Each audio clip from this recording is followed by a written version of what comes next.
Hello everyone, কথা ধারাবাহিকের আজকের পর্বে আপনারা দেখবেন কথা শাড়িগুলোকে বেঁধে জানালা দিয়ে নিচে নেমে আসে। আর জুনি, নীলাদ্রি আর ঋতুর সঙ্গে সে ডাক্তারের কাছে যায়, ডাক্তারকে হাতে নাতে ধরে আর কথা বলে, আমি যেমন বলছি তেমন করবেন, নয়তো পুলিশকে ডাকবো। এদিকে এভি বাড়ি ফিরে এসে প্রিয়া অর্ণাকে নিয়ে ঘরের ভেতরে ঢুকে দেখে যে কথা নেই আর জানালা দিয়ে এসে চলে গেছে, যেটা এভি দেখে খুব কষ্ট পায়। তার কারণ সে এটাই ভাবে যে কথা আমাকে বিশ্বাস করে না। আর এদিকে ম্যান্ডি যখন ফেক রিপোর্ট চাইতে আসে কথার কাছে, তখন কথাকে দেখে সে অবাক হয়ে যায়। কথা বলে, তোর সমস্ত কারসাজি আমি ধরে ফেলেছি, তুই কি ভেবেছিস? তখন তুই একটা নাটক করে পাচক মশাইয়ের অনেক বড় ক্ষতি করেছিস, তুই আবার এসছিস ক্ষতি করতে।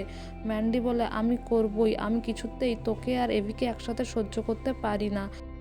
কথা বলে, আমি জানি তুই কি জানতে চাস, পাচক মশাই আমাকে ভালোবাসেন কি না। না, উনি আমায় ভালোবাসেন না, কিন্তু একটা কথা জেনে রাখবি, তোকেও উনি ভালোবাসবেন না, তোকে কখনোই পছন্দ করবেন না, কারণ তুই মাথা থেকে পা পর্যন্ত অত্যন্ত খারাপ একটা মানুষ। তবে সেদিন তোকে পুলিশে দিইনি, আজ দেব। কিন্তু ম্যান্ডি কথার চোখে ফাঁকি দিয়ে পালিয়ে যায়। তারপর তারা খুঁজেও ম্যান্ডিকে আর পায় না, যদিও রাস্তায় একটা কাগজ খুঁজে পায় কথা। এদিকে এভি কায়দা কানুনের ঘরে আসে আর খুব ডিপ্রেসড ফিল করতে থাকলে তাকে চিয়ার আপ করতে আসে তার ভাই বোনেরা। কিন্তু এভি বলে, আমাকে একটু ছেড়ে দে, একা থাকতে দে। তারপর তারা চলে যায় আর এভি মনে মনে বলে, আজকে কথা এলে ওর সঙ্গে খোলামেলাভাবে কথা বলতেই হবে।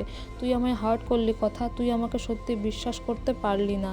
আর এদিকে কথা সেখানে ছদ্মবেশে ম্যান্ডির মতো সেজে যায় দেখার জন্য যে কার কাছে রিপোর্টগুলো নিয়ে ম্যান্ডি যেতে চাইছিল।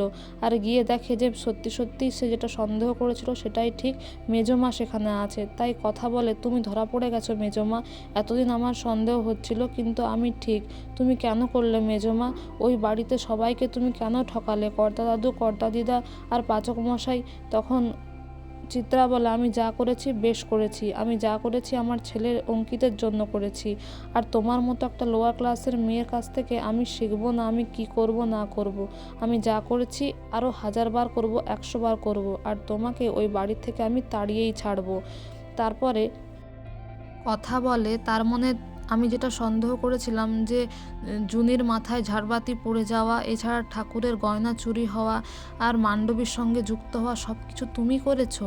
চিত্রা তখন বুঝতে পেরে যায় যে কথা সব জানতে পেরে গেছে, তাই সে আরও একটা নতুন প্ল্যান করে।